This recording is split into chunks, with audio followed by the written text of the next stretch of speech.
পাকুর দুনিয়ায় সকলকে স্বাগত। আশা করি সকলে ভালো আছেন, সুস্থ আছেন।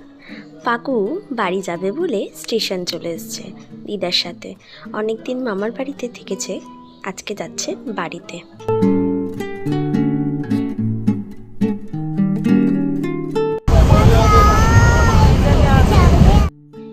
ট্রেনে করে পাকু বাড়ি পৌঁছে গেল।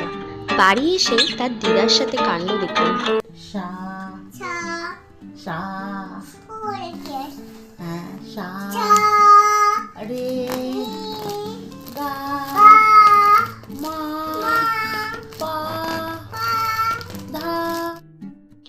পরের দিন সকালে দিদা বাড়ি চলে যাবে বলে দিদার কোলে কোলে রাস্তা পর্যন্ত চলে এসেছে, কিন্তু দিদাকে যেতে দেবে না বলে একটু কান্নাকাটিও আরম্ভ করলো।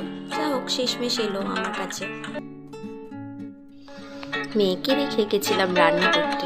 কিছুক্ষণ পরে ঘরে এসে দেখি মেয়ে একা একাই পুতুলের সাথে গল্প করছে আর খেলা করছে। কি করছিস তুই?